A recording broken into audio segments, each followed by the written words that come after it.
Good evening, my dear students and friends. My name is Ramavatar. I belong to Jaipur. As a teacher, I worked at Padwa Dungarpur. Now let's start fourth chapter, Lord's Spring. खोया हुआ बचपन. Lord's spring होना तो ये चाहिए खोया हुआ बसंत, लेकिन स्प्रिंग की तुलना बच्चों से की गई है. जो नया बच्चे जब उनकी बचपन अवस्था होती है, इस प्रकार बसंत ऋतु में छोटे छोटे पौधे नए खिलते हैं, उनकी तुलना बच्चों से की गई. तो इसी चैप्टर के बारे में किस प्रकार उनका वचन खो जाता है, उसी का हम अध्ययन करेंगे आज. सबसे पहले अबाउट द लेसन के बारे में अपन अध्ययन करते हैं. पहले सबसे लेखक का परिचय. एनिस जंग, रिनोड इंडियन स्कॉलर, जो कि एक प्रसिद्ध भारतीय विद्वान है, कवि है. सी एज वर्क एट जर्नलिस्ट पत्रकारिता के रूप में भी काम किया है, और मेजर न्यूज़पेपर के रूप में भी इन्होंने संपादक के रूप में भी भारतीय में काम किया है और विदेशों में भी. He is noted specially for her lively and vivid description, और वो अपनी ज़िंदगी के लिए स्पेशल रूप से जो सजीव वर्णन है उसके लिए जानी जाती है, अपनी संजीदा के लिए जानी जाती है. इसी मेन जो चैप्टर का जो थीम है ये आपके इम्पोर्टेंट है, हर क्वेश्चन में अप्लाई हो सकती है. तो एक बार इसका रीड कर लेते हैं. इन लॉस्ट स्प्रिंग अनीस जंग depicts miserable deplorable condition of the families. Lost spring chapter में अनीस जंग ने डिपिक्ट यानी वर्णन किया है दयनीय और निंदनीय स्थिति का, परिवारों का, जो निंदनीय और दयनीय स्थिति में जीते उन परिवारों का वर्णन किया है. That leads a life of deprivation in the vicious circle. Vicious circle मतलब दुष्ट चक्कर में of exploitation is शोषण due to poverty and lack of education. गरीबी और शिक्षा की कमी के कारण उनका शोषण होता रहता है. उस चक्कर में वह उनकी लाइफ रह जाती है, उनकी लाइफ उस तरफ चली जाती है शोषण के चक्कर में. शिक्षा एजुकेशन की कमी के कारण, गरीबी और शिक्षा की कमी के कारण वह शोषण के चक्कर में फंसे रहते हैं. She focuses on the children who are doing manual. ये उन बच्चों पर केंद्रित करती है जो तुच्छ कार्य करते हैं, हाजर टास्क, कठिन कार्य करते हैं, to supplement the income of their life, और अपनी जो परिवार की आय की पूर्ति के लिए छोटे और कठिन कार्य करते हैं. Most of them succumb to various disease before attaining their youth. और अधिकतर क्या होते हैं कि अपनी युवावस्था से प्राप्त करते अनेक बीमारियों के शिकार हो जाते हैं, मृत्यु प्राप्त हो जाते हैं. अब इसकी ये सबसे इम्पोर्टेंट आपको बड़े क्वेश्चन में, अब ये इसके मेन थीम में जो आनी चाहिए आपको मुख्य विशेषतु, तो आपके हर पर्सन में बड़े क्वेश्चन में अप्लाई हो सकती है. अब है ग्लोसरी. ग्लोसरी में सबसे पहले एनकाउंटर, सामना करना, अचानक सामना करना. स्क्राउंज यानी खंगालना, ठीक है, ढूंढना, ठीक है. ग्लेबल यानी इनसिंसियरली थॉटलेस, बिना सोचे समझे बोलना. एम्बारस्ड शर्मिंदा, परपेचुअल लगातार. फिर डेसोलेशन उजाड़, लोनलीनेस अकेलापन. लूम्स यानी अस्पष्ट दिखाई देना, प्रतीत होना. मिराज इल्यूशन यानी मर्ग मरीची का, छदम एकदम होता है मर्ग मरीची का, ठीक है. रिनोवेट यानी पुनः निर्माण करना. लाइनेज यानी वंशावली. अनकेम्प्ट यानी अस्त-व्यस्त. सेंटी टाउन यानी झोपड़ी, जहाँ पर कच्ची झोपड़ी बोलते हैं उसको, कच्ची झोपड़ी. फिर है सैंक्टिटी पवित्रता. डाउन होने यानी महसूस होना, ठीक है. रियलाइज समझ में आना, यहाँ, ठीक है. ये आपके वोकैबुलरी की. अब चलते हैं आपके मेन चैप्टर में, आपके लॉस्ट स्प्रिंग. सबसे इसका लॉस्ट स्प्रिंग मैंने बता दिया. इसका नाम लॉस्ट स्प्रिंग क्यों पड़ा? स्प्रिंग की तुलना चाइल्ड से की है, छोटे बच्चों की. जैसे स्प्रिंग में छोटे छोटे पौधे खुलते हैं, उसी बार बच्चे भी छोटे छोटे होते हैं. उनका जैसे स्प्रिंग में कितने सूरज खिलते हैं, कितने प्यारे लगते हैं, इसी प्रकार बच्चे भी छोटे छोटे प्यारे लगते हैं, लेकिन वो खो गए, उनका बचपन अब छीन गया है. वो वैसे सामान्य स्थिति जिंदगी जी नहीं रहे, कठिन कार्यों में लगे हुए हैं, तुच्छ कार्य, ठीक है. तो यही स्टोरी है. इसमें दो चाइल्ड बच्चे हैं, दो एक तो साहिब है, फिर दूसरा साहिब, एक तो वो है छोटा बच्चा है जो ढाका से है, बांग्लादेश से, और जो काम करता, और दूसरा है मुकेश। एक बार मैं बता लेता हूँ, मुकेश। ठीक है। तो साहिब की फैमिली ऐसी है कि जो कूड़ा करकट है, रेग पिकर है, उससे संबंधित है। अपनी जीविका के लिए कूड़ा करकट भी ढूंढते हैं, प्लास्टिक लेते हैं, कभी कभार लो लकड़ी आपने देखा होगा। तो उनके लिए कभी यही उनके लिए गोल्ड है, गार्बेज टू देम गोल्ड। तो उसी में अपनी जीवनी यापना करते हैं। और इनका साहिब का सपना है कि ये कुछ आगे अपनी, इनका सबका एक सपना होता है। क्या सपना है इनका, अभी आपको इतने सपने के बारे में चल पता लगेगा। फिर मुकेश का चलते हैं। मुकेश फिरोजाबाद में चूड़ी बनाने का कारखाने में काम करता है। छोटा, इसकी पूरी फैमिली लगी हुई है, इसकी लाइफ भी दयनीय है। ये शायद मोटर मैकेनिक बनना चाहता है और ये उसका सपना रहता है, लेकिन वो पूरा नहीं होता गरीब स्थिति के कारण। ये गैराज में काम करना चाहता है। तो बहुत सारे सपने होते हैं। तो लेखिका इन दोनों कैरेक्टर के बारे में इसलिए बोल रही है, उनसे वो पूछती है, उनको देखती है लाइफ में, और बच्चों से आज जो वर्तमान स्थिति है बच्चों की, उनको इन दो कैरेक्टर के माध्यम से वो बताना चाहती है। अनीस जंग ने बहुत ही बच्चों के मनोभाव को प्रकट किया है, किस प्रकार उनकी लाइफ। ठीक है, अब इसका अध्ययन करते हैं। साहिब का सपना क्या था, इसमें आपको मिल जाएगा आगे।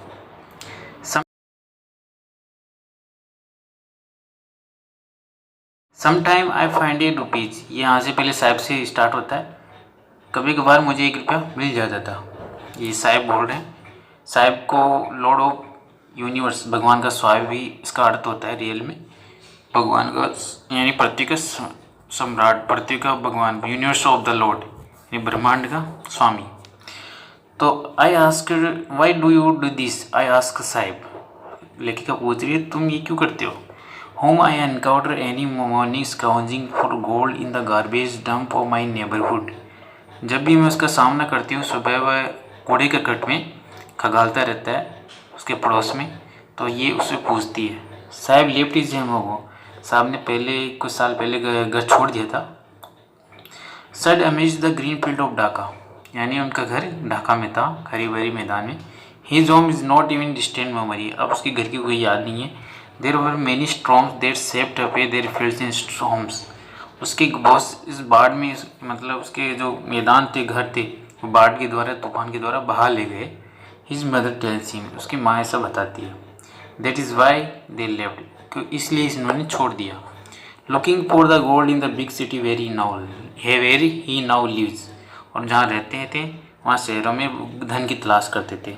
गोल्ड यानी मतलब सोना नहीं है, यहाँ पर धन की तलाश है, जीविका के लिए धन की तलाश। फिर आगे आपको चलते हैं, लेखक का इसका परिचय होता है। I have nothing else to do, he mutters looking away. निगाह बचाते हुए बच्चा बोलता है हम इसके अलावा क्या कर सकते हैं हम। लेखिका पूछती है तुम ये क्यों करती हो, तो इसके अलावा हम क्या कर सकते हैं। गो टू स्कूल से आई सी ग्लीबी, बिना सोच समझे मैंने बोल दिया स्कूल जाओ। Realise immediately how hollow the advice must sound, उसकी जो एडवाइस थी बड़ी खोखली थी, सतही थी, कुछ में सत्यता नहीं थी। There is no sound in my neighbourhood, when they build one I will go.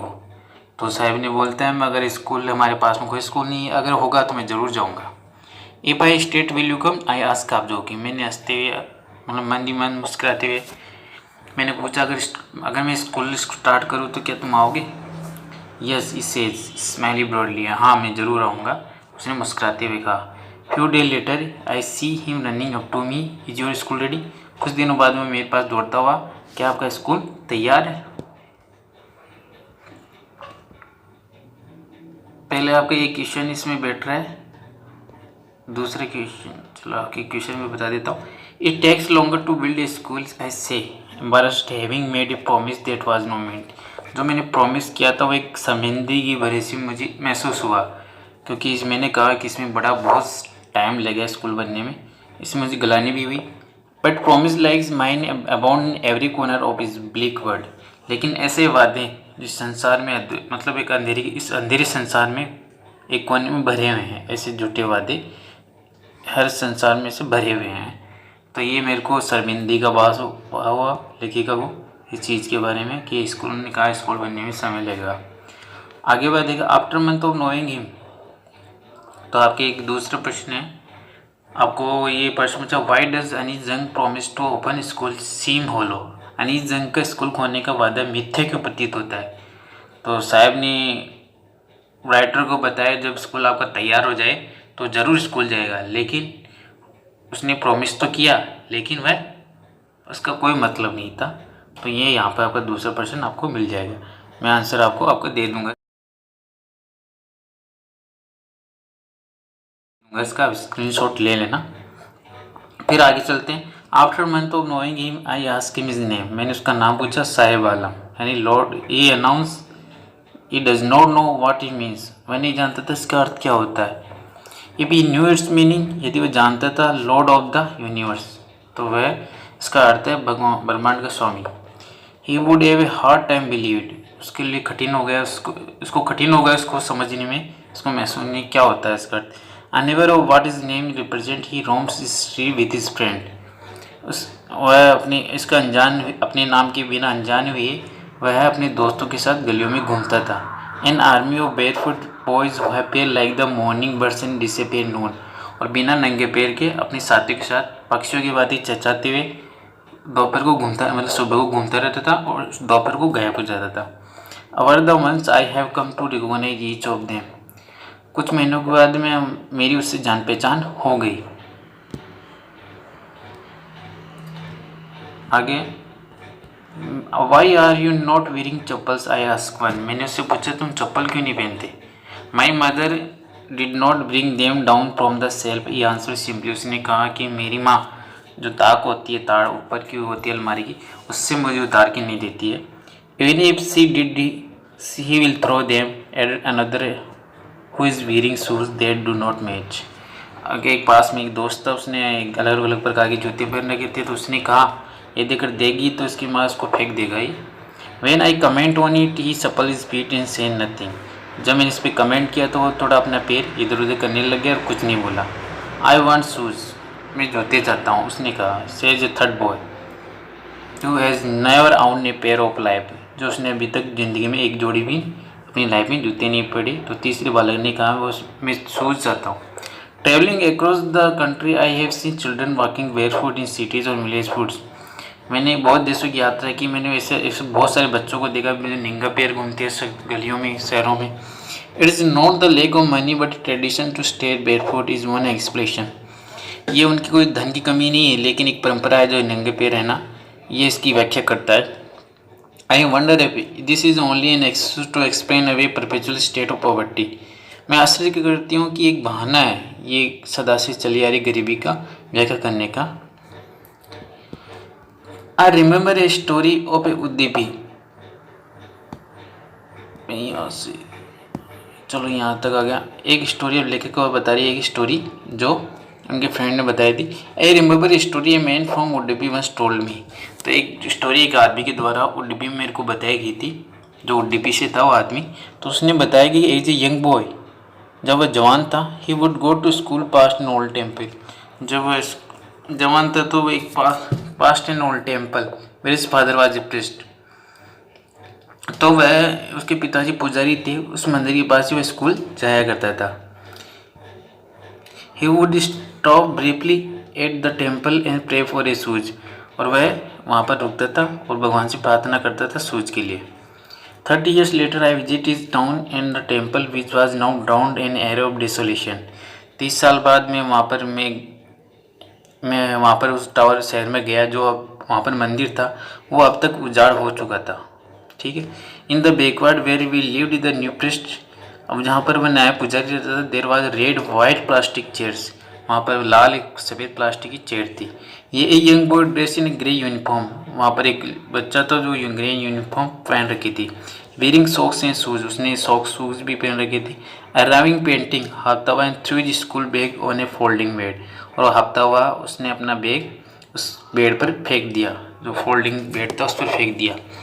Looking at the boy I remember the prayer another boy. उस बच्चे को देखते हुए मुझे दूसरे बच्चे की याद आई, प्रार्थना की।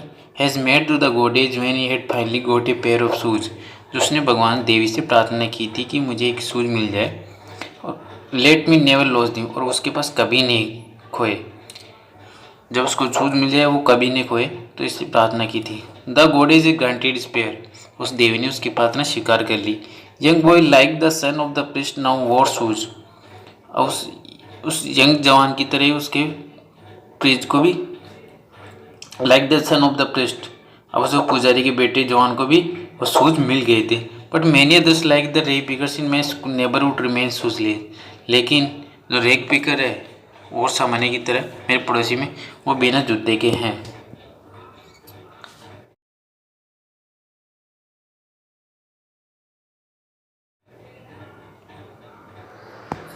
माई acquaintance with the bare foot rag will lead to Seemapuri, और जो मेरा परिचय है वो जो बिना नंगे पैर होता है वो मुझे सीमापुरी पे ले जाता है। जो मैं नंगे पैर वाले से परिचय होता है तो मुझे Seemapuri, a place on periphery of Delhi yet miles away from metaphorically, जो दिल्ली की परिधि फेरी है, येट वे मो फ्रॉम इट मेटाफोरिकली, यानी लाक्षणिक रूप से बहुत दूर है, मतलब उनमें रात दिन का अंतर है। दिल्ली एक संपन्न है और सीमापुरी बहुत ही पिछड़ा है तो पास पास लेकिन बहुत ही दूर है। तो दो जो लिव हियर आर स्केटर्स वो केम फ्रॉम बांग्लादेश इन 97, और वो वहाँ रहते थे स्केटर्स यानी ऐसे अस्त व्यस्त, हु कम इन घुमक्कड़, who came from Bangladesh back in 97, और वो बांग्लादेश से लगभग 97 में आए थे। साहब फैमिलीज एमोंग देम, साहब की फैमिली भी एक थी। Seemapuri was then wilderness, Seemapuri उस समय जंगली था। It still is but is no longer empty, लेकिन अब ये खाली नहीं है। In structure of mud with roofs of 10 tarpaulins devoid of sewage drainage running water 100,000 rag pickers. अब क्या वहाँ पर घर कच्चे घर है और 3 टेराप्लेन से वो छत है वहाँ की, और सीवेज की कमी है, पानी की निकासी कमी है, और रनिंग वाटर बहता रहता है, वहाँ फ्लो रहता है, और वहाँ पर 10,000 लोग रेप पिकर्स कचरा उठाने वाले रहते हैं। They have lived year for more than 30 years without an identity without permits, और वह 30 सालों से बिना राशन कार्ड के आइडेंटिटी के वहाँ पर रह रहे हैं। But with ration card that get Neymar on voters list enable them two by grade, लेकिन अगर राशन कार्ड उनके पास होता वोटर लिस्ट में तो वो खाने के लिए योग्य हो सकते थे। फूड इज़ मोर इम्पोर्टेंट, तो अपनी योग्य हो सकते थे, खरीद सकते थे। Food is more important than for survival than identity, identity से ज़्यादा पहचान है उनके लिए राशन भोजन सबसे इम्पोर्टेंट है। If at the end of the we can feed our families in go to bed without an aching stomach, और क्या होता है कि वो रात्रि जब दिन खत्म हो जाता है तो अपनी फैमिली को खिलाने वी कैन फीड और फैमिली, अपनी फैमिली को खाना खिला के वह बेड पर बिना पेट के दर्द के चले जाते, सो जाते थे। वो would rather live here than in the field then give us no girls, they यहाँ पर रहना पसंद करते हैं यहाँ पर बजाय खेतों में जहाँ पर उनको दाना नहीं मिलता। तो यहाँ पर तीसरा प्रश्न आपके मिल रहा है। तीसरा प्रश्न है why does the author describe Seemapuri as a miles away from Delhi, लेखिका सीमापुरी के दिल्ली से मीलों दूर होने का क्यों वर्णन करती है? क्योंकि दिल्ली कैपिटल एक संपन्न है मेट्रो सिटी है, लेकिन वहाँ फैसिलिटी बहुत ज़्यादा है दिल्ली में बजाय सीमापुरी में। सीमापुरी स्लम है, झोपड़ी पट्टी वाला है और मिजरेबल कंडीशन है, तो दोनों में रात दिन का अंतर है। तो आप ये लिख सकते हो तीसरा प्रश्न यहाँ पर।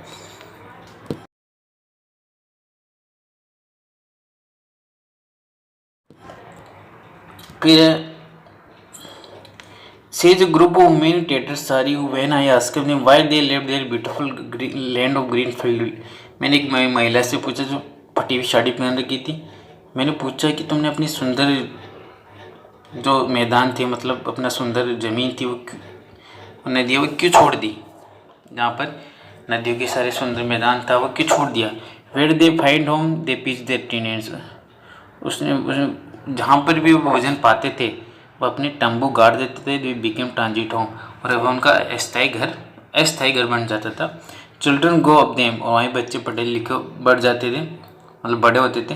बिकमिंग पार्टनर्स इन सर्वाइवल, और उनकी जीविका में पार्टनर बन जाते थे। And survival in Seemapuri means रेग पिकिंग, और सर्वाइवल में जो सीमापुरी में उनकी जिंदगी रेग पिकिंग में है। रैंक पिकिंग से मतलब उनकी जो जिंदा सीमापुरी में किस तरह जिंदा थे, रैंक पिकिंग कचरा उठाकर जीते थे। Through the years it has acquired the profession of fine art.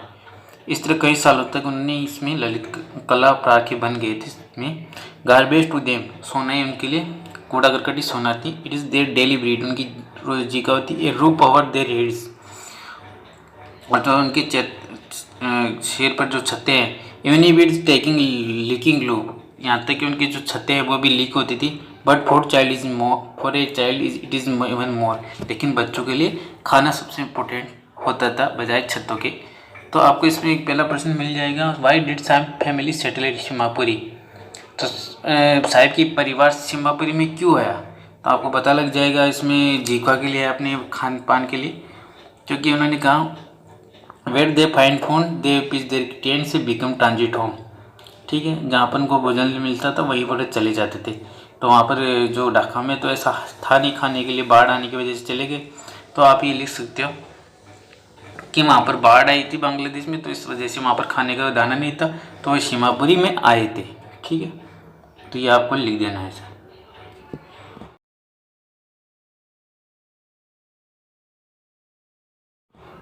फिर I sometimes find a rupees even a 10 rupees note, Saheb has says is light gifted lighting up. जब भी मुझे 1 रुपया कहीं मिल जाता तो मैं 10 रुपीज़ का 10 रुपये का नोट मिलता, साहिब की आंखें चमक उठती थी। When you can find a silver coin in a heap of garbage you don't stop scrounging. कई बार हमें सिल्वर कॉइन भी कूड़े करकट में मिल जाता तो हम इसको खगालना तब तक नहीं रुक सकते कि भाई कुछ और मिल जाए, for there is hope finding more, शायद आशा से ज़्यादा और मिल जाए, इस आशा से ज़्यादा और मिल जाए। It seem that for children garbage has meaning different from what it means to their parents. तो उनको बच्चों के लिए ऐसा प्रतीत होता है garbage is meaning different from what it means to the parents. Parents के बजाय उनके लिए अलग अर्थ उनके लिए अलग अर्थ था, ठीक है। For the children it is raped in wonder, for the Elder it is means of survival, ठीक है। जो वो ये बच्चों के लिए तो एक आश्रय से भरा हुआ था, फॉर द एल्डर्स और बड़ों के लिए एक जीविका थी। जीविका तो आपसे फोर्थ क्वेश्चन आपको मिल जाता है, what does the author mean by the expression garbage to them is gold, कि कचरा उनके लिए सोना व्यक्त में लिखे का क्या अर्थ है। तो साहिब तो वहाँ पर उनका अर्थ है कि उनको एक जब गार्बेज में ढूंढते थे तो कुछ वैल्यूबल थिंग्स मिल जाती, जैसे कॉइन मिल जाता, सिल्वर कॉइन मिल जाता, कभी कभी 10 रुपये का नोट मिल जाता। तो इनके लिए garbage is very useful for rag pickers, तो उनके लिए बहुत ही महत्वपूर्ण होता था। तो चौथा क्वेश्चन आपको इस पैराग्राफ में मिल जाएगा। पांचवा है what does the expression sometime I find a rupee in the garbage mean, कभी कभी मैं कचरे से 1 रुपया प्राप्त करता हूँ, अभिव्यक्ति का क्या से।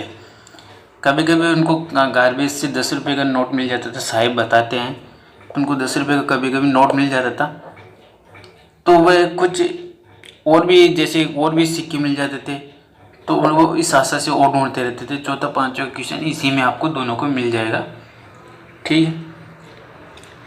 तो उनके लिए बड़ा, जब 1 रुपया मिल जाएगी तो उनके लिए बड़ी चीज़ हो जाती है, वहाँ पर अगर पैसे मिल जाते तो उनके लिए बड़ी चीज़ हो जाती है, कोई आश्रय से कम नहीं होती। फिर आगे चलते हैं। One winter evening I saw Sahib family standing at the fence gate of the neighbourhood club. एक बार सुबह की मॉर्निंग में साहिब को यहाँ पर एक गेट के पास में, जो पड़ोस का क्लब था उसके गेट के पास पे खड़ा हुआ पाया। Watching 2 young man dress in white playing tennis, वहाँ पर कुछ 2 यंग सफ़ेद कलर के कपड़े पहने थे, टेनिस खेल रहे थे। I like the game E hums, पर उसने हामी भरी हैं, उसने कहा कि मुझे ये गेम पसंद है। Content to watch is standing behind the fence, और वो उसको देख के बड़े संतुष्ट रहता था। I go inside when no one is around, और वहाँ पर कोई नहीं होता तो मैं अंदर जाता था। He admits that the gate keeper lets me use the swing, और उसने स्वीकार किया कि जो गेट कीपर था कभी कभी उसको धोने के लिए अनुमति दे देता था। Saheb too is wearing tennis shoes that looks stains और is discoloured shirt and shorts, कभी कभी साहिब ने बिना एक बार वियरिंग टेनिस शूज़ पहन रखे थे जो अलग अलग कलर के थे, लुक स्टेन्स और इज डिस्कलर्ड कलर्ड, जो एकदम उसके sorry Sahib too is wearing tennis shoes that look strange. Sahib ने कभी टेनिस शूज़ पहने थे जो अजीब दिखाई दे रहे थे उनके डिस्कलर्ड शर्ट में, जो उसके उड़े हुए रंग में, एंड शॉर्ट और नेकर में अलग ही तरीके से एकदम ही अलग दिखाई दे रहे थे। Someone gave them to me he says in the manner of explanation. उसने आगे बताया कि किसी ने मुझे दिए हैं। द फैक्ट दैट आगे the fact that they are discarded shoes of some rich boy. इसी बात में तथ्य कि किसी अमीर लड़के द्वारा फेंके गए हैं। वो परेप्स रिफ्यूज टू वियर, शायद उसने पहनने से इनकार कर दिया हो। Because of a hole in one of them, शायद क्योंकि उसमें एक छेद होगा। डज नॉट बॉथर हिम, लेकिन उसको कोई परेशान नहीं कर रहा था साहिब को। For one who was is walked away barefoot, क्योंकि वह बिना नंगे पैर को भी चल रहा था। Even shoes with a hole in a dream come true, चाहे उसमें एक छेद ही क्यों, लेकिन उसके लिए सपना था, एक तरह का सपना सच हो गया। But the game is watching so intently is out of reach, लेकिन वो गेम बड़े ध्यान से देख रहा था, यह उसकी संभावना से दूर था। ठीक है, फिर इसमें देखते हैं छठा।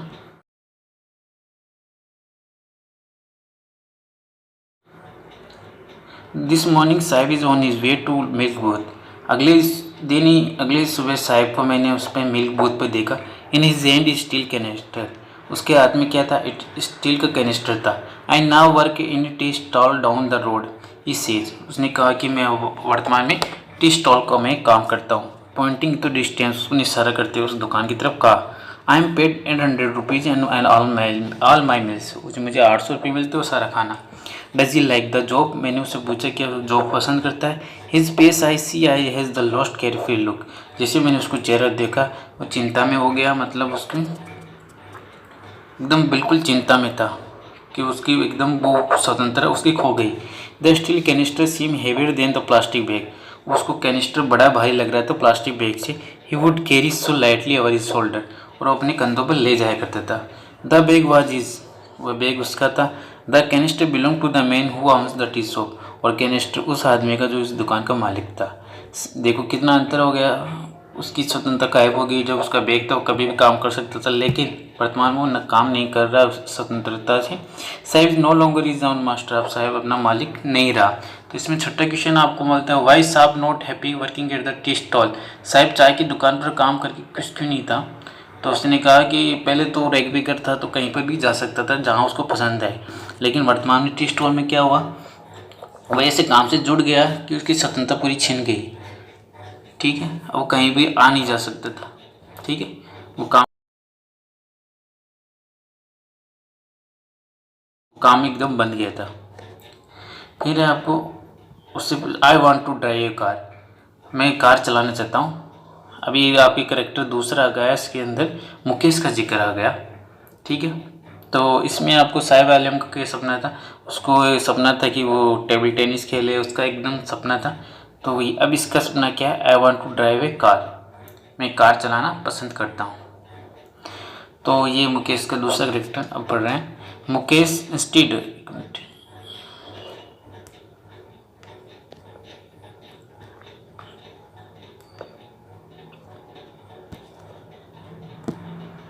ठीक है। इसमें मुकेश इंस्टीड और big on is master I will be motor mechanic है अनाउंस। अब लेखिका दूसरे करेक्टर के बारे में बता रही है। मुकेश ने इस बात पर जोर दिया कि वह खुद का मास्टर बनना चाहता है और वो एक मोटर मैकेनिक बनना चाहता है। ही अनाउंस ने जोड़ दिया। Do you know anything about cars, मैंने पूछा कि तुम कार के बारे में जानते हो। ठीक है, तो I will learn a drive a car, उसने कहा कि मैं कार चलाना पसंद सीख लूँगा। Looking straight into my eyes, उसने अपनी मेरी आंखों में सामने देखते हुए। His dream looms like a mirage amid the dust of street that fill his town Firozabad famous for its bangles, bangle से नहीं चूड़ी, जो फिरोजाबाद चूड़ियों के लिए फेमस था। वहाँ की जो गलियाँ थी वो डस्ट से भरी हुई थी। वहाँ पर एक मिराज, मतलब मिराज क्या है, मतलब तृष्णा की बात थी, उसके सपने दिखाई दे रहे थे। मतलब छदम आपको दिखाई दे रहा है कि वहाँ गर्मी जैसे डेजर्ट में वहाँ पर जैसे पानी उड़ रहा है, ऐसा होता नहीं है हालांकि। तो इस तरह उसके सपने एक मिराज की बात थी, फिरोजाबादी गलियों में धूल की बात थी, बीच में वहाँ वहाँ पर मिराज की भांति थे। Every other families Firozabad is engage in making bangles. प्रत्येक परिवार जो फिरोजाबाद में चूड़ी बनाने में लगा हुआ था। It is the centre of India glass blowing industry. ये ग्लास ब्लोइंग इंडस्ट्री का सबसे बड़ा सेंटर था। Where family have spent generation working around furnace welding glass making bangles for all women in the land. उसमें सारे परिवार ने अपनी जनरेशन वहाँ पर खपा दी। वहाँ पर काम करते हुए भट्टियों में, फर्नेस यानी भट्टियों में वेल्डिंग ग्लास को जोड़ते हुए, मेकिंग बैंगल्स बनाते हुए for all women in the land. जो भी वहाँ पर महिलाएं थी सभी इस कार्य में लगी हुई थी। तो आपके इसमें 7वां क्वेश्चन आता है क्या, एक मिनट, वहाँ पर एक 7वां क्वेश्चन आता है। इसमें ये आता है कि what is the Mukesh ambition can it realised. Mukesh की महत्वाकांक्षा क्या थी। तो इसमें पहले आपको I will learn to drive car, कि मैं वो कार चलाना सीखना चाहता हूँ और वो मोटर मैकेनिक बनना चाहता है, उसकी खुद की दुकान हो। तो इसका एक सपना था। ठीक है ये, लेकिन कैन इट बी रियलाइज, क्या ये पूरी हो सकती है, नहीं, क्योंकि वो बेंगल मार्केट में उससे बंधा हुआ था। तो ये सारे उसकी महत्वाकांक्षा पूरी इच्छा नहीं हो सकती थी।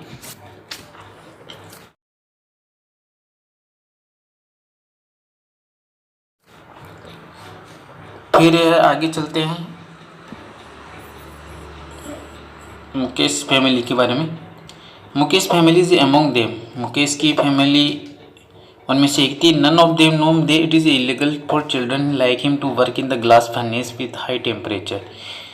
तो कोई नहीं जानता था कि ये बच्चों के लिए इलीगल है ग्लास बनने से, यानी ग्लास की जो भट्टी है उसमें काम करना, और हाई टेम्परेचर में काम करना उनके लिए इलीगल है। इन डिंजी सेल्स, यानी डिंजी गंदी बंदी जो कोठरी होती है विदाउट एयर लाइट, यानी जहाँ पर प्रकाश लाइट नहीं आती है वहाँ पर भी काम करना इलीगल था। दैट ला इन पॉज, यदि कानून का पालन किया जाए तो कुड गेट हिम, उनको निकाला जा सकता है। All of those 20,000 children out of the hot furnace where they slog their daylight hours, यानी 20,000 बच्चों को उस गर्म भट्टी से निकाला जाता है जहाँ वह दिन रात मेहनत करते हैं। स्लोक यानी दिन रात कठिन परिश्रम करते हैं।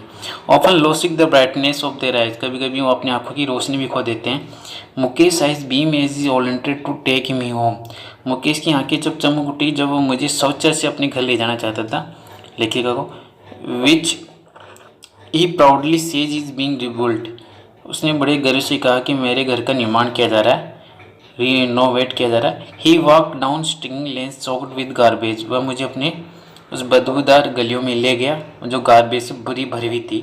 हम वहाँ पर चल रहे थे उस बदबूदार गलियों में। Past home they remains hovels in the crumbling walls, और जो पास ही घर थे वहाँ पर एकदम उनकी दीवारें ढह रही थी, एकदम दीवारें उनकी ढह रही थी, एकदम उनकी मतलब एकदम दीवारें वहाँ पर छेद भी हुए थे दीवारों पर और एकदम गिरने की ताक में थी। वॉबली डोर्स, और दरवाजे डगमगा रहे थे, मतलब उनके भी दरवाजे एक बार खींचती टूट जाए ऐसे दरवाजे थे। नो विंडोज, न खिड़कियाँ थी। Crowded with family human animals को एग्जिस्टिंग इन प्रिमल स्टेट, तो वहाँ पर क्राउडेड भीड़ थी। ह्यूमन यानी जानवर और मनुष्य जानवर साथ साथ रहते थे, जैसे आदि अवस्था में रहते थे इस तरह के वहाँ पर भीड़ थी। ये stops at the door of the one such house, वही ऐसे ही घर में रुकता है। बैंक से wobbly iron door with his foot, वो अपने पैर से उसको धक्का देता है एक लोहे के दरवाजे को जो डगमगा रहता है, उसको पुश करता है। And pushes is open we enter a half built shack, और हम जैसे ही उसको पुश करके अंदर प्रेस करते हैं तो एक जो छोटी जो आधी अधूरी मकान था, आधी अधूरी झोपड़ी थी, उसमें हम प्रवेश करते हैं। In one part of it thatched with dead grass, उसकी जो झोपड़ी उसकी छत थी जो घासों से, जो मर्द घास से मतलब बना रखी थी। Is a firewood stove over with sits a large vessels of sizzling spinach leaves, और जो फायरवुड स्टोर है नहीं, जो चूल्हा था उस पर एक बड़ा बर्तन रखा हुआ था, वहाँ पर सिजलिंग है सीज रही थी स्पैनिक लीज यानी पालक की पत्तियाँ। On the ground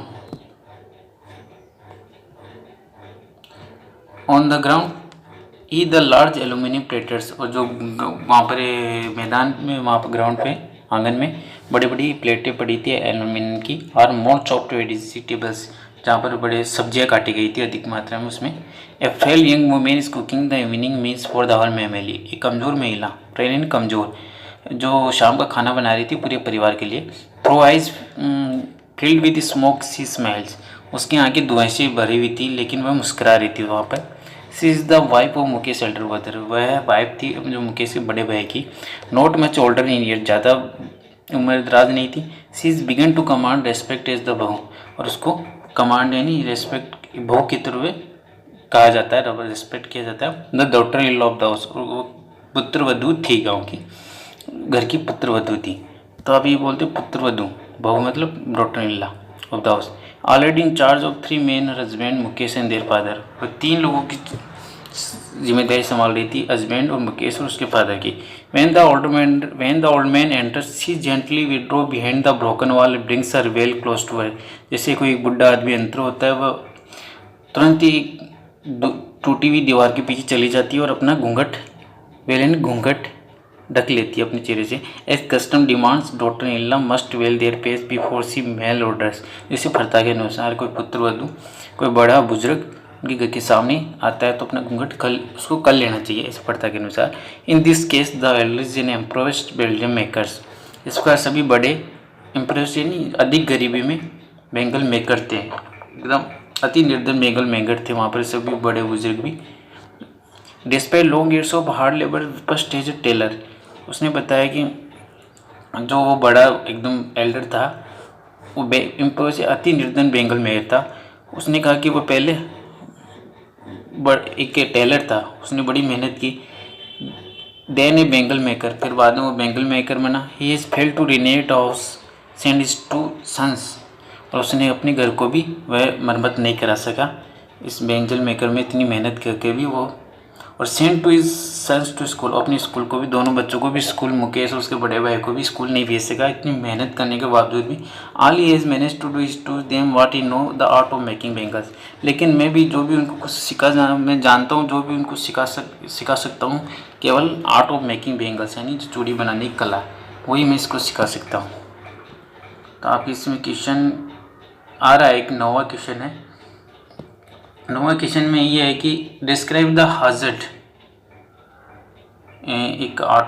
describe the hazard of working in glass benzyl industry, कांच की चूड़ियाँ बनाने वाले कल कारखानों में काम करने के खतरा का वर्णन कीजिए।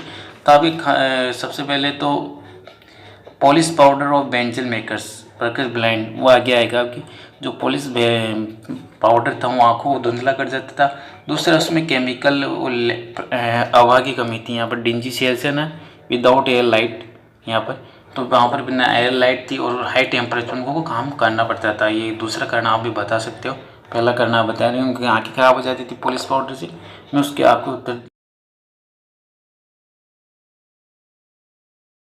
लिख दूंगा। फिर आगे चलते हैं।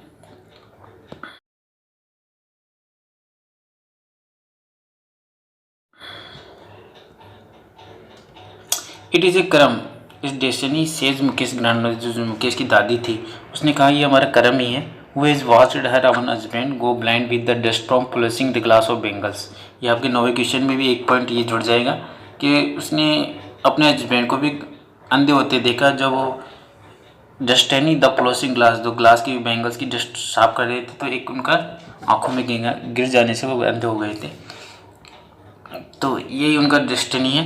तो इसमें ऑटो क्वेश्चन आपके बन जाता है, क्या बन जाता है, can a good line given line is even broken, क्या ईश्वर प्रभु कभी तोड़ा जा सकता है। मुकेश की दादी ऐसे क्यों कहती है, क्योंकि उनके जो फादर है, उनके पूर्वज एंसेस्टर, वो भी काम करते आए हैं। ठीक है, ये आपको बताने देना है। उसके हस्बैंड भी यहाँ पर काम करते थे और वो भी अंधे हो गए थे। और इन पॉवर्टी भी बहुत ज़्यादा है और ये जॉब उनको अपनाना पड़ता है। उनके पास कोई ऑप्शन नहीं है, कोई आशा नहीं है फ्यूचर में, तो ये वंश परंपरा नहीं तोड़ी जा सकती। तो ये आप ले सकते हो। Can a good given lineage even in broken, क्या ये वंश परंपरा तोड़ी जा सकती है। सिंप्लाइज वह इस पर जो वो बताती है। ठीक है, born in the case of caste bangle makers, हम कास्ट बेंगल में पैदा हुए थे। दे हैव सीन नथिंग, हमने कुछ नहीं देखा बट बेंगल्स के अलावा, in the house in the yard, घर में और आंगन में। तो आप ये बता सकते हो। कैन ऑटो क्वेश्चन आपको मिल जाएगा। In every other house, every other yard, every street in Faizabad, वहाँ पर प्रत्येक घर, प्रत्येक आंगन में, प्रत्येक फिरोजाबाद की गलियों में, ठीक है, वहाँ पर बेंगल्स ही बेंगल्स हैं और इसके अलावा उसने कुछ नहीं देखा। Spirals of bangles sunny gold paddy green royal blue pink purple every colour born of the 7 colours of the rainbow. वहाँ पर जो बेंगल्स के गुच्छे थे, वहाँ पर सनी है, सूर्य कलर के, गोल्ड पेडी धांगे कलर के, ग्रीन कलर के, रॉयल कलर के, पिंक पर्पल, सभी कलर के सातों जो धनुष के कलर है वहाँ पर बेंगल्स वहाँ पर पड़े थे। Lines the mound of uncapped अस्त व्यस्त वहाँ पर ढेर भरा हुआ था। Are piled on 4 wheeled handcraft और कुछ लोग जो 4 गाड़ी है उस पर धक्का देके उस बेंगल्स को खींच रहे थे। Pushed by young man along the narrow lens of the city town, और उसको जो कच्ची चौपड़ी की गलियों में है उसको धक्का देके वो खींच रहे थे 4 व्हीलर पे हैंडीक्राफ्ट से, जो 4 लॉरी आती है उसमें रख के वो किसको खींच रहे थे।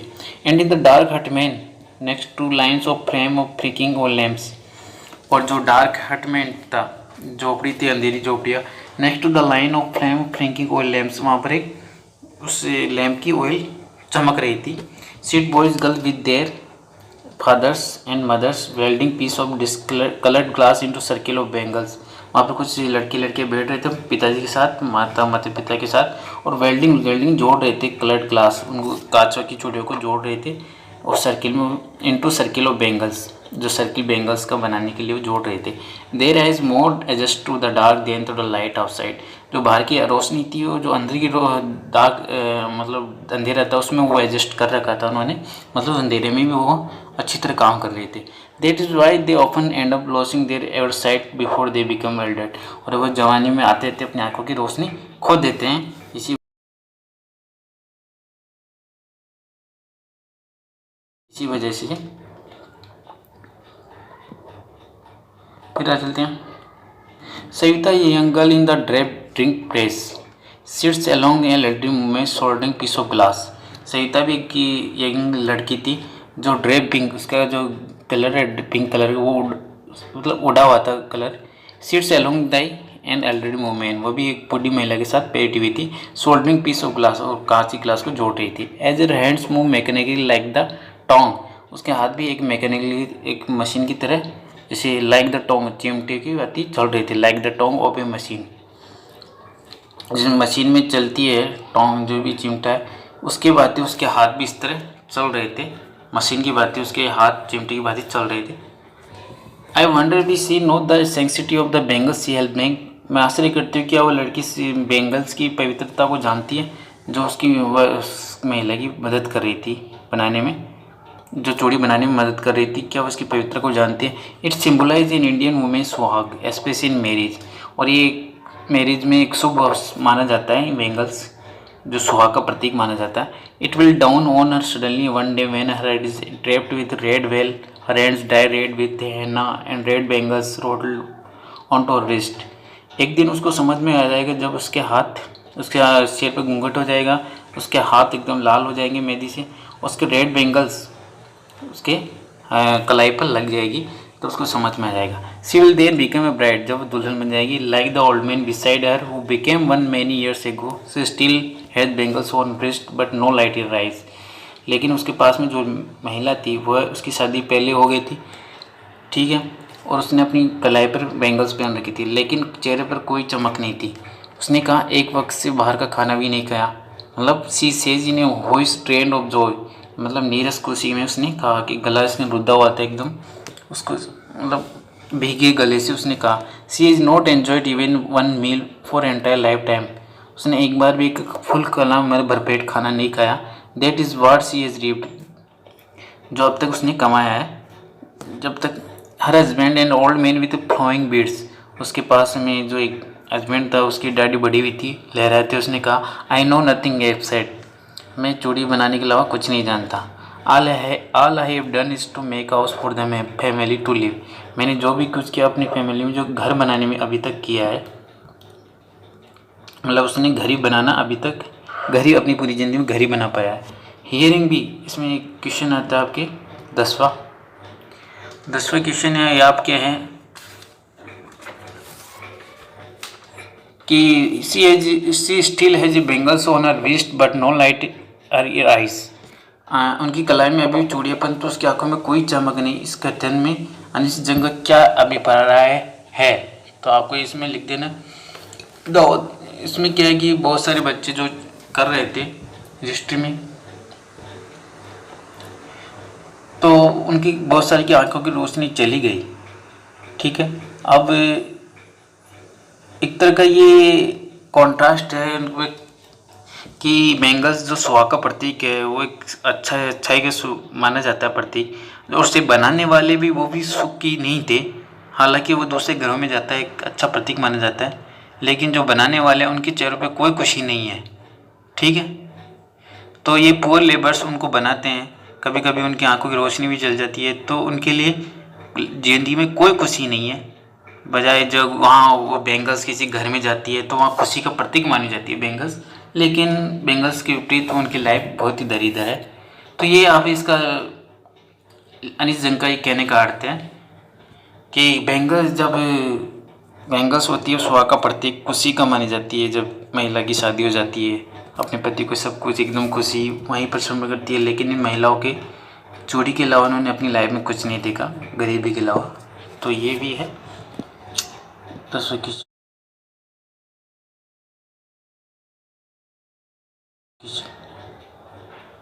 फिर है ईयरिंग हिम वन वंडरशिप is achieved what many have failed in their lifetime, he is a रूप पावर इज इट। उसने सुना है, उसने सब कुछ जो प्राप्त किया वो सब कुछ लाइफ में कुछ भी प्राप्त नहीं कर पाया, ही इज ए रूप पावर इज इट, लेकिन उनके हाथ में उनके सिर पर एक छत जरूर है।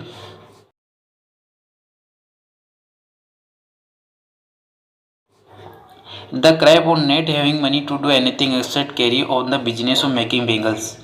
ठीक है,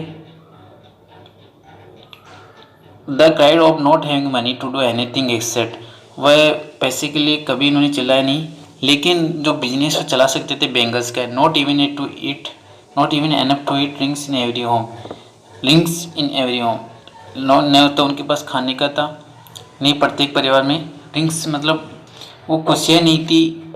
द यंग मैन को द लेमनेट ऑफ देयर एल्ड्स, जो ये जवान व्यक्ति थे वो भी बड़ों की तरह विलाप करते रहते थे, लेकिन उनके पास भी ऐसा कोई बिजनेस नहीं था चूड़े के अलावा जो वो प्रिपेयर्ड खाना खा सके, घर में खुशियाँ ला सकते। Little has moved with time, और समय के साथ ये कुछ चलता रहता। It seems in Firozabad. ठीक है, years of mind numbing toil have killed all initiative and ability to dream, और जो माइंड नंबलिंग एंड टॉयल है, जो दिमाग को सुनने करने वाली मेहनत है, उनकी सब सारी उनके पहल को समाप्त कर देती, और जो सपने देखने की उनकी सप्ताह को समाप्त कर देती। तो वह इतना हार्डवर्क करते थे, उनको मतलब सोच ही नहीं पाते थे और चीज़ों के बारे में।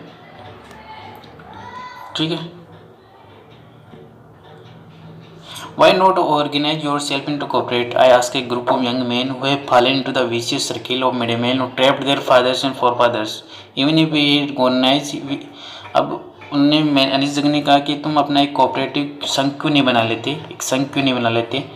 मैंने एक जवान व्यक्ति से कहा, तो उसने कहा कि जो ग्रुप जवान है उसने कहा कि हम विशियस सर्किल ऑफ मिडलमैन, जो मध्यस्थ साहूकार है, उनके दुष्चक्र में फंसे हुए हैं, जो उनके पूर्वज उनके पिताजी उनके पूर्वज फंसे हुए थे। Even if we get organize, यदि हम बना भी लेते हैं, we are the ones who will be hold by the police, और पुलिस के द्वारा हमें जब उन्हें बाहर घसीटा जाता है, हम पीटा जाता है, डायरेक्ट टू जेल में घसीटा जाता है, डूइंग समथिंग इलीगल, और इसका अनैतिक कार्य करने के लिए।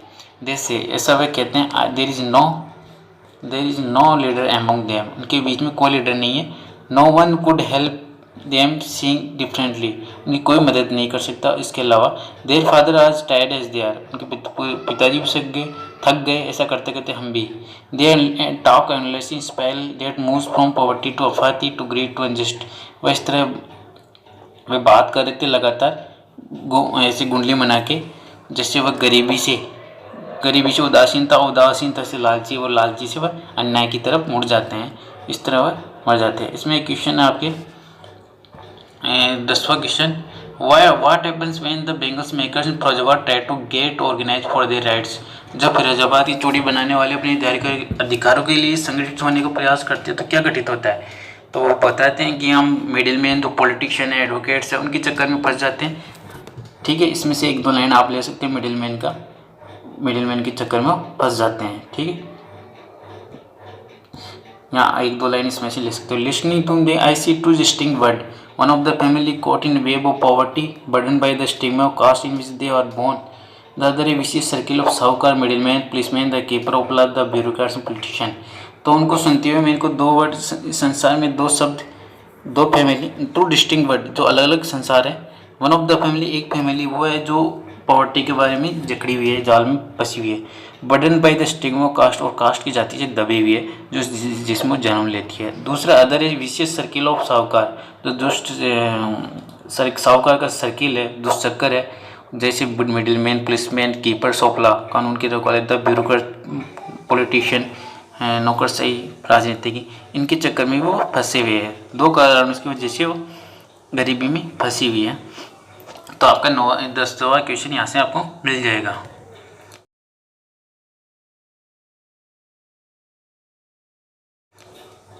Together they have imposed the baggage on the child then can not put down, और उन पर ये गरीबी का उन बोझ पर ला दिया जाता है जिसको वे सहन नहीं कर पाते। On the child that can not put down before is aware except is naturally is father, और जब उनको ज्ञात हो जाता है तो वह उसको प्राकृतिक रूप से अपने पिता की तरह उसको अपना लेते हैं। To do anything else win me to dare, वो कुछ नहीं कर पाते सिवाय, ठीक है।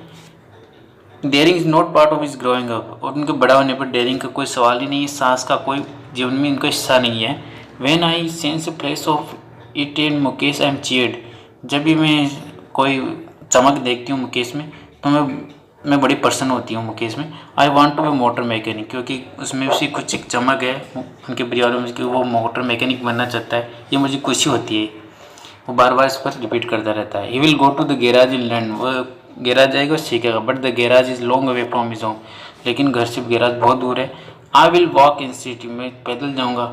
Do you also dream of the flying plane, he suddenly, लेकिन ने पूछा क्या तुम प्लेन उड़ाना पसंद करोगे? उसने कहा नो, चुपचाप उसने कहा। He says steering the ground, और वैसा कहते हुए ग्राउंड पर देखने लग गया, ग्राउंड को घूमने लगे।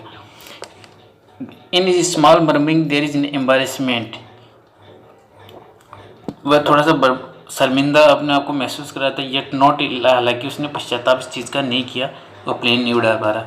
लेकिन he is content to dream of cars, लेकिन वो संतुष्ट था कार के सपने। That he see sees hurtling down the street of इजराउन, जो कार जा रही थी टाउन की स्ट्रीट गलियों में गुजरती, उसको देख के वो भी संतुष्ट था।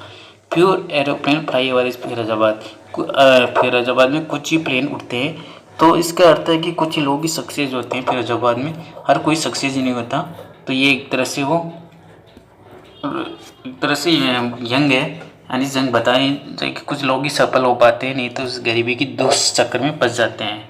तो इस प्रकार ये है आपके प्रश्न, मैंने लगभग करवा दिए, कोई क्वेश्चन छोटा नहीं है। एक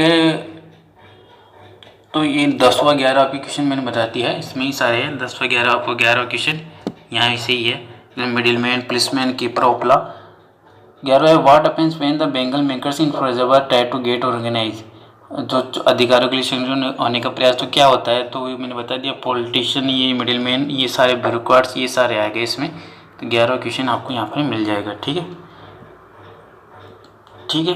अब बाकी बड़ा क्वेश्चन तो इसमें क्या बनेगा आपके, बड़ा क्वेश्चन है कि सीमापुरी जो सलम है उसका वर्णन कीजिए, वहाँ नहीं तो मुकेश और साहब के जीवन का मतलब उनका ये पूछ सकते हैं, ठीक है।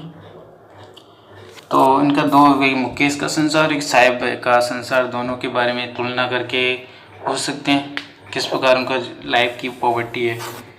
तो ये आपको बड़ा क्वेश्चन तो बन सकते हैं। धन्यवाद। बाकी चीज़ें मैं आपको जो भी होंगे बता